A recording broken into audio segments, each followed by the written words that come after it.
Memory, 4573. Jane sits at the head of the table, her eyes glazing over as her producers go through the laundry list of story ideas. A dog rescue in an affluent Californian suburb. Long-lost twins reunited at a dentist conference. Cakes that look like things that aren't cakes. Jane sighs, rubs her temples. We didn't get where we are with stories about cakes. I don't want to produce fluff. Do we have anything with some substance? Terrence, her senior producer, squints at his laptop screen. I might have one. A mother in Brooklyn is looking for more information about her missing daughter, a documentarian. Went missing while interviewing her father's killer at a penitentiary up north. Story has everything. Loss? Gang violence? Racism? Jane winces at his blunt and reductive commentary, but leans forward. I'm listening. Well, the mother, she's been doing her own research. And she's saying some pretty out there stuff. She's been talking to guards there, and they're saying some stuff about cold spikes, prisoners going berserk since her disappearance. The kind of stuff I don't think we can air. Let's get her down here. We'll do the interview, focus on their relationship. I'll do what I can to keep her on track, and we can cut anything that gets too strange. Her executive producer looks up from his phone for the first time all meeting. I don't think so. The paranormal stuff isn't going to play well with the advertisers, not our demo. It's a compelling story, Charlie. It will play. Charlie shrugs. We're not live. I'll just have the editors cut anything that is too out there. Then we run the dog rescue story after the interview to bring it back to Earth. Jane starts to say something, but stops herself. She knows how to pick her battles with Charlie. She knows how to lead an interview.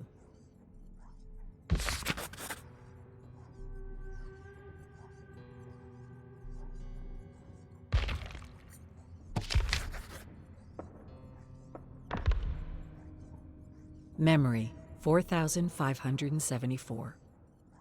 Noor Kassir's eyes are wide open as she takes in everything on the busy set.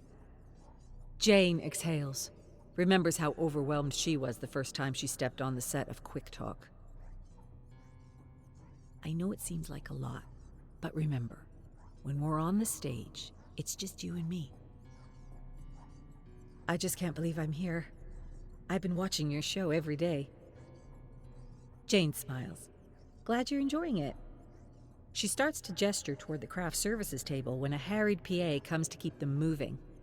We need to get you to makeup, Miss Kassir.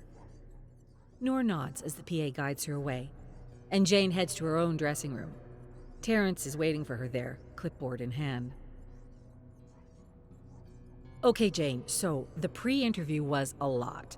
She's really intent on talking about her theories on the disappearance. I'd avoid talking about the prison if you can. If that's where the conversation goes, that's what we'll talk about. She takes the clipboard and commits as much of it to memory as she can before her cue. She takes a quick look in the mirror, takes a breath, heads to the stage. Her music plays, the crowd claps and cheers. She gives them her trademark grin. After she gets through her lighthearted opening banter, she pauses for a moment, lets the crowd's volume drop, puts on a serious face. Our first guest today has a remarkable and terrible story. One of struggle, loss, and perhaps hope. Please join me in welcoming Noor Kassir. The crowd warmly applauds as Noor comes to the stage, sits with Jane, and the two begin to speak. They start at the very beginning. Noor's immigration, the challenges she faced in New York through the 90s, the birth of her daughter. She struggles to keep it together as she talks about her little girl, her passion for telling stories. Jane barely has to ask a single question. Noor has the entire audience hanging on her every word. But what I really want to talk about is the black fog, Jane. Charlie's voice crackles in her earpiece. Get her off of this, Jane. Jane discreetly pulls the earpiece out, leans forward. Black fog? Noor stares down the barrel of her camera, emboldened. The guards spoke of a black fog. If anyone knows more about this, please let me know.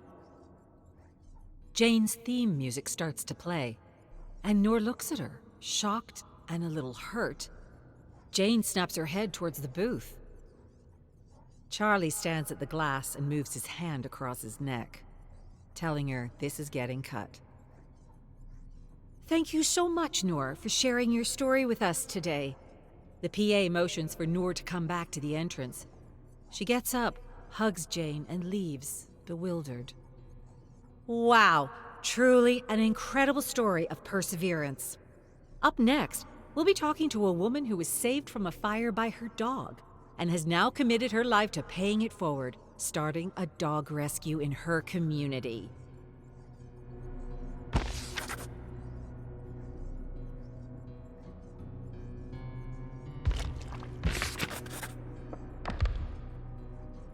Memory 4575. Jane bursts into Charlie's office, slams the door behind her. That was an incredible interview. I cannot believe you cut her off like that. I'll call you back, Terrence. No!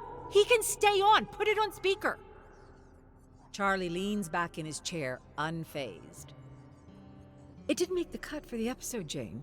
We got plenty of good stuff at the beginning. We ran that. Terrence's voice cuts in from the speaker. Thing is, the online production team didn't get the memo. The extended cut was posted on socials. All they're talking about is this black fog thing. Charlie clenches his jaw. I don't want this to be my show. This isn't some AM radio conspiracy nonsense.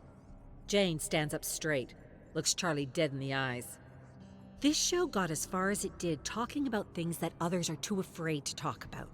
You think Morning Today is talking about this stuff? You think Heather would even consider it? We are making something special here, Charlie. People are talking. The advertisers will come.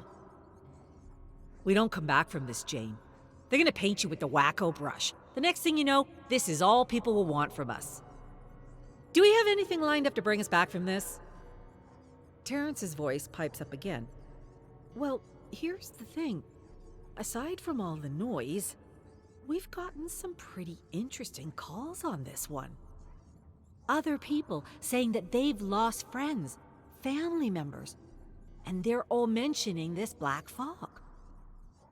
Charlie sneers. Okay, so what? You put strange stuff out there, you're gonna get strange callers. It's not just that. It's the outbursts of emotion, the fear, the drops in temperature. I've spoken to a few of these people, and their stories are exactly the same as Ms. Kassir's. We're not going down this rabbit hole, Terrence. Jane heads for the door. Send me the briefs, Terrence. I want to follow this one. And one more thing, Charlie. This isn't your show. It has my name on it. And we do this my way.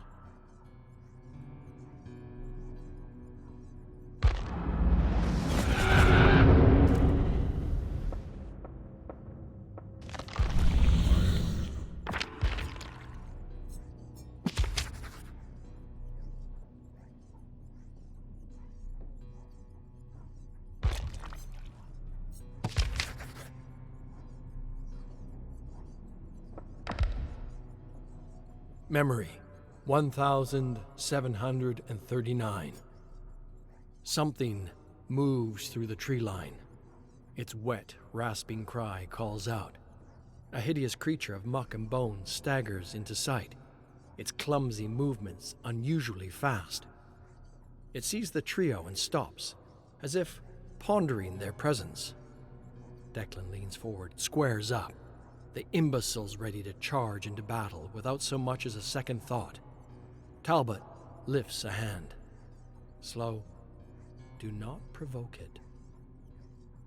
He motions the group back. With careful steps, they edge away from the creature, but it does not break its gaze. It seems almost content to leave them be, rattling strange sounds from its gullet until it screeches. A horde of muck creatures emerge from the trees. A moment of doubt flickers within Talbot.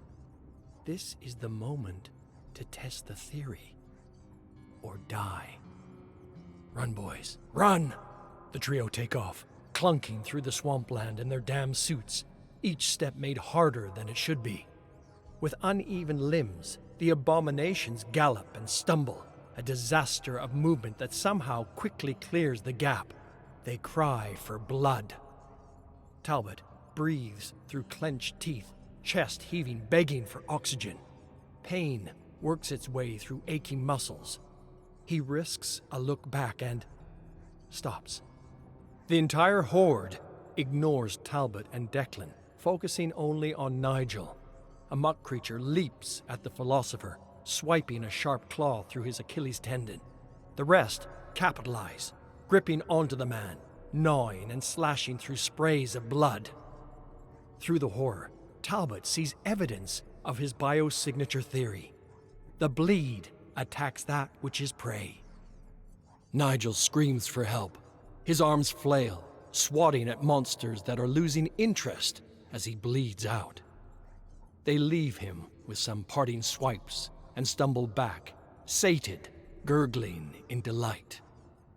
Nigel speaks, but the words emerge only as bubbles of blood from his lips. A scene of terror and sadness plays out on his face. He looks to Talbot, and without speaking, asks a question. Why? Talbot walks to Nigel, kneels at the man's side. He observes him through a lens of logic and rationality, noting the lacerations, the blunt force trauma. Nigel's shaking hand reaches out to no one, and in his tear-soaked eyes, there's something so human.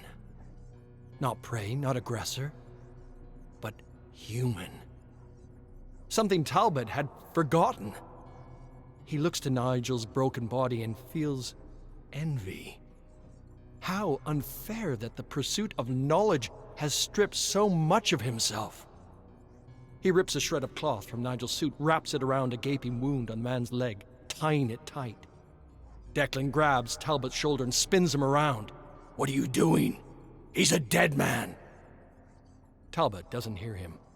He tears at the suit, pressing a palm to an ugly gash, but his movements are mechanical, lacking desire. Whatever you were, you are no longer. There's no saving yourself. Better to accept and live.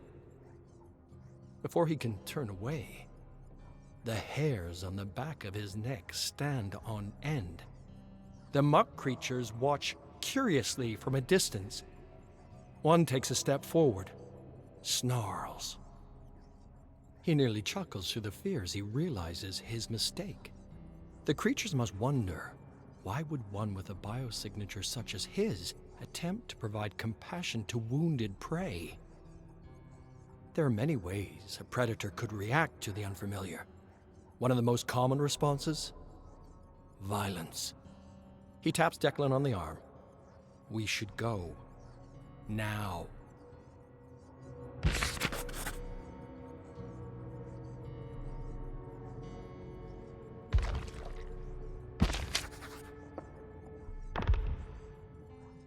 Memory, 1740. The two men step back, trying not to stir the creatures. It's too late. The horde follows, stalking slowly. Talbot notices it's only him their eyes turn to. They dare him to run. Dark thoughts flood Talbot's mind. He feels the agony to come, muscles ripped from their frame, jaws prodding into wounds and snapping bones. The animalistic desire to live clutches him tight, demanding action. His heart thunders against his chest, muscles tense. A shiver runs down his body, refusing to leave his hands. The monsters advance. Talbot grits his teeth till they're ready to crack. He tightens the grip on his cane, squeezes it like a hand pulling him from a cliff, and swings. The cane smashes into Declan's helmet, ripping it from his head.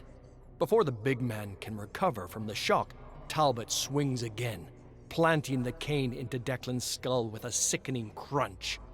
Declan falls to the ground, gasping for breath, fingers scraping through the mud. Talbot turns to the monsters and screams. The muck creatures chitter approvingly. As Talbot drops to the ground, they turn their attention to Declan. They pounce, wriggling into his suit, playfully tearing off strips of flesh. His head rises with heaving sobs as he squirms ineffectively. A creature slashes a sharp gouge through his cheek, burrows its head into his mouth. His body seizes in horror. Talbot tries to draw back, but cannot look away. Eyes fixated on blood, on body, on prey.